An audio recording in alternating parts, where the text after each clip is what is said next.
అధ్యాయము. శివకేశవార్చన విధులు. వశిష్ఠుల వారు జనకునకింకను ఇటుల బోధించిరి.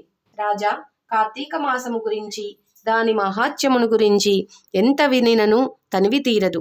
ఈ మాసములో శ్రీ మహావిష్ణువును సహస్ర కమలములతో పూజించిన వారి ఇంట లక్ష్మీదేవి స్థిరముగా నుండును. తులసీ దళములతో గాని బిల్వపత్రములతో గాని సహస్రనామ పూజ చేసిన వారికి జన్మరాహిత్యము కలుగును. కార్తీక మాసమందు ఉసిరి చెట్టు కింద సాలగ్రామముంచి భక్తితో పూజించిన ఎడల వారికి కలుగు మోక్షమింతింత కాదు. అటులనే బ్రాహ్మణులకు కూడా ఉసిరి చెట్టు కింద భోజనము పెట్టి తాను తినిన సర్వపాపములు పోవును. ఈ విధముగా కార్తీక స్నానములు దీపారాధనలు చేయలేని వారు ఉదయమున సాయంకాలమున ఏ గుడికైనను వెళ్ళి భక్తితో సాష్టాంగ నమస్కారములైనను చేసిన ఎడల వారి పాపములు నశించును.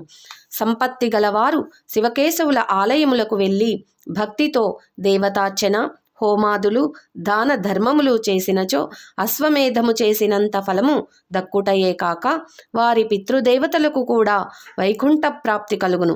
శివాలయమున గాని విష్ణాలయమున గాని జెండా ప్రతిష్ఠించినచో యమకింకరులు దగ్గరకు రాలేరు సరికదా. పెనుగాలికి ధూళిరాసులెగిరిపోయినట్లే కోటి పాపములైనను పటాపంచలైపోవును.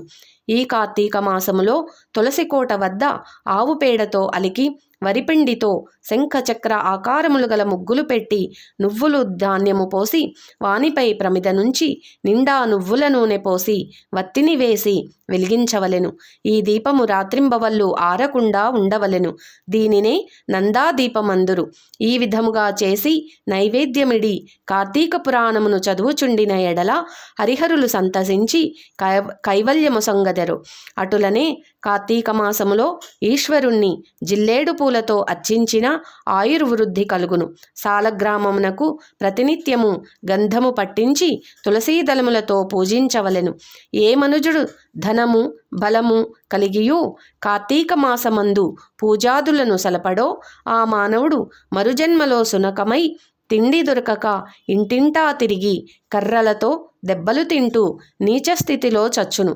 కావున కార్తీక మాసము నెల రోజులు పూజలు చేయలేని వారు ఒక్క సోమవారమైనను చేసి శివకేశవులను పూజించినను మాసఫలము కలుగును. కనుక ఓ రాజా, నీవు కూడా ఈ వ్రతమాచరించి తరింపుము అని చెప్పెను. నమః శివాభ్యాం నవయవ్వనాభ్యాం పరస్పరాశ్లిష్టవపుర్ధరాభ్యాం నాగేంద్రకన్యా వృషకేతనాభ్యాం నమో నమః శంకర పార్వతీభ్యాం. సప్తమాధ్యాయం. సప్తమవ దిన పారాయణం సమాప్తము. ఈరోజు మనము కార్తీక పురాణంతో పాటు కార్తీక మాసంలో ఉసిరి దీపమునకు సంబంధం ఏమిటి అనే విషయం తెలుసుకుందాం. కార్తీక మాసంలో అందరూ దీపాలు పెట్టడం ఆనవాయితీ. మహిళలు వేకువజామునే చల్లటి నీటితో స్నానము చేసి కార్తీక దీపాలు వెలిగించి నీటిలో వదులుతారు. కార్తీక దీపాలు అంటే సాధారణంగా ఒత్తులతో చేసి వెలిగించేవే. పత్తితో చేసిన వత్తులను ఆవు నెయ్యితో నానబెట్టి వాటిని అరటి డొప్పల్లో పెట్టి వెలిగిస్తారు. ముఖ్యంగా కార్తీక మాసంలో ఉసిరి దీపాలకు ప్రాముఖ్యత ఉంది. ఉసిరికాయతో దీపాలు పెడితే అన్ని శుభాలు జరుగుతాయని, దీనివల్ల నవగ్రహ పరిహారం జరుగుతుందని చాలామందికి తెలియదు. ఉసిరికాయ గుండ్రంగా ఉండటం వల్ల దానిలో దీపం ఎలా పెట్టాలన్నది చాలామందికి సందేహంగా ఉంటుంది. మరి ఉసిరికాయతో దీపం ఎలా పెట్టాలో ఇప్పుడు తెలుసుకుందాం. ఉసిరి దీపం వెలిగిస్తే అధిక ప్రయోజనాలు. ఉసిరి చెట్టు సాక్షాత్తు ఈశ్వర స్వరూపంగానే కొలుస్తారు.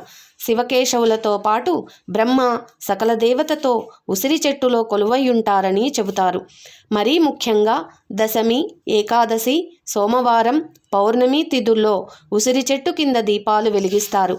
కార్తీక పౌర్ణమి రోజున ఉసిరికాయను తీసుకొని దాని మధ్యలో గుండ్రంగా కట్ చేస్తే దీపం తయారు అవుతుంది. ఇలా ఉసిరి దీపం వెలిగిస్తే శ్రీ మహావిష్ణువు, లక్ష్మీదేవి సంతోషిస్తారు. మరి ముఖ్యంగా ఇంటికి నరదిష్టి తొలగిపోతుందని పండితులు చెబుతున్నారు. ఓం నమః శివాయ.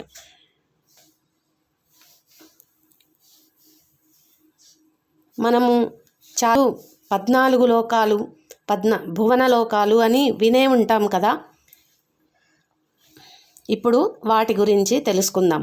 లోకాలు, చతుర్దశ భువనాల ప్రస్తావన పురాణాలలో తరచుగా కనిపిస్తుంది. భూమితో పాటు భూమికి పైన ఉన్న మరో 6 లోకాలు అంటే మొత్తం 7ంటిని ఊర్ధ్వలోకాలు అని, భూమికి దిగువన ఉన్న 7 లోకాలను అధోలోకాలు అని పిలుస్తారు. వీటి గురించి శ్రీమద్భాగవతంలోని 2వ స్కందంలో వివరంగా ఉంది. భువనాత్మకుండాసీయుండు భువనాకృతి తోడనుండు బ్రహ్మాండంబున్ వివరముతో 14 వివరంబులుగాను నర్చె విశదంబులగున్. ఇది పోతన భాగవతంలో చెప్పిన పద్యం. విశ్వస్వరూపుడైన భగవంతుడు ఒక భవనంలా ఉన్న బ్రహ్మాండాన్ని విడివిడిగా చేసి విపులమైన 14 భువనాలుగా తీర్చిదిద్దాడు. ఈ విశ్వమంతా పరమాత్ముడి శరీరమే. 14 భువనాలుగా విభజితమైన ఈ విశ్వములో పైన ఉన్న 7 లోకాలు శ్రీ మహావిష్ణువు నడుముకు పైన ఉన్న దేహం కాగా, దిగువన ఉన్న 7 లోకాలు మహావిష్ణువు నడుముకు దిగువన ఉన్న శరీరం. ఆయన కటిస్థలం భూలోకం, నాభి భువర్లోకం, హృదయం సువర్లోకం, వక్షస్థలం మహర్లోకం, కంఠం జనలోకం, పెదవులు తపోలోకం, శిరస్సు బ్రహ్మనివాసమైన సత్యలోకం. అలాగే జఘనం అతలం, ఊరువులు వితలం, మోకాళ్ళు సుతలం, పిక్కలు తలాలతం, చీలమండలు మహాతలం, కాలి మునివేళ్ళు రసాతలం, అరికాలు పాతాళం కాగా ఆయన పాదతలం నుంచి భూలోకం, నాభి నుంచి భువర్లోకం, శిరస్సు నుంచి సువర్లోకం, ఇలా ముల్లోకాల సృష్టి జరిగిందనేది మరో వివరణ. లోకాలన్నిటికీ కర్త, పోషకుడు, లయకారుడు ఆ భగవంతుడేనని, ప్రళయకాలంలో ఈ 14 భువనాలు పరబ్రహ్మతో విలీనం అవుతాయని పూర్వ ఋషులు పేర్కొన్నారు. ఈ లోకాల విశిష్టతలను తెలుసుకుందాం. భూలోకంతో కలిపి భూలోకానికి పైన ఉండేవి ఊర్ధ్వలోకాలు. భూలోకం, ఇక్కడ 4 విధాలైన జీవరాశులు ఉంటాయి. అవి స్వేదజాలు, చెమట నుంచి ఉద్భవించే పేలు, నల్లులు లాంటివి. అండజాలు, గుడ్డు నుంచి ఉద్భవించే పక్షులు.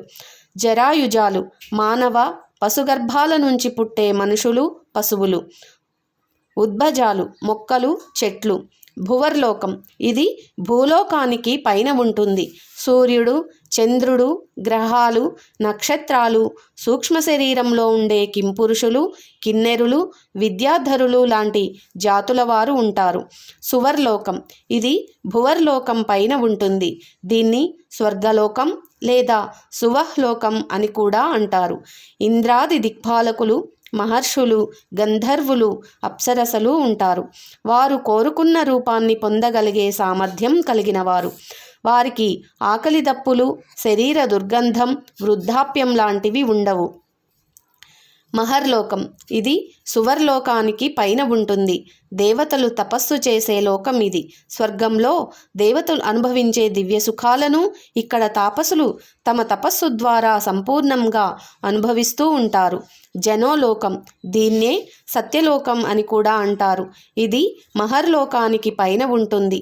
అత్యంత పుణ్యాత్ములైన వారు ఈ లోకంలో సుఖశాంతులతో వర్ధిల్లుతూ ఉంటారు. అయోనిజులైన దేవతలు ఇక్కడ తపస్సు చేస్తూ ఉంటారు. తపోలోకం, ఇది జనోలోకం పైన ఉంటుంది. కైలాసం, వైకుంఠం, మణిద్వీపం, స్కందలోకం ఇక్కడే ఉంటాయి. ఇక్కడ దేవతలు నివసిస్తారు. పంచభూతాలు, పంచేంద్రియాలు వారి ఆధీనంలో ఉంటాయి. ఎప్పుడూ సుగంధాలు వెదజల్లుతూ ప్రశాంతంగా ఉండే లోకం ఇది. భూలోకంలో వివిధ దేవతలను ఉపాసించిన వారు ఈ లోకానికి చేరుకొని కల్పాంతం వరకు ఇక్కడ తపస్సు చేస్తారు. ఆ తరువాత కర్మానుసారం భూలోకంలో జన్మించి సత్కర్మలను ఆచరిస్తూ ఉంటారు. మహాప్రళయంలో సర్వం లయమైనప్పుడు వారు జన్మరాహిత్యాన్ని పొందుతారు. సత్యలోకం, ఇది తపోలోకానికి పైన ఉంటుంది. ఊర్ధ్వలోకాలన్నింటిలోనూ ఇది అత్యుత్తమమైనది. ఇది సృష్టికర్త అయిన బ్రహ్మకు నివాసము. బ్రహ్మ అనేది ఒక పదవి.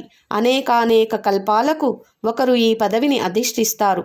తమ కర్తవ్యం పూర్తి అయిన తరువాత బ్రహ్మంలో లయమవుతారు. భవిష్యత్తులో హనుమంతుడు బ్రహ్మ పదవిని స్వీకరిస్తాడని పురాణాలు చెబుతున్నాయి. మహర్షులు, అనేక ఉపాసనలు చేసిన వారు, వేదాంతులు, భూలోకంలో ఆత్మజ్ఞానాన్ని పొందినవారు ఈ లోకంలో వేదాంత చర్చలు చేస్తూ ఉంటారు. భూలోకానికి దిగువ ఉండేవి అధోలోకాలు, అతలలోకం. భూమికి దిగువన ఉండే లోకం ఇది. ఈ లోకంలో రాక్షసులు ఉంటారు. వాళ్ళు భౌతికమైన భోగలాలసులుగా, మదోన్మత్తులుగా ఉంటారు. మయుడి కుమారుడైన బలుడి విహార స్థలం వితలలోకం. అతలలోకానికి కింద ఉంటుంది. స్వర్ణజలం ప్రవహించే హఠకీ నది ఉండే చోటు ఇది. ఈ నదీ జలాలతో తయారైన బంగారంతో తయారైన ఆభరణాలను రాక్షస మహిళలు ధరిస్తారు. సుతలలోకం.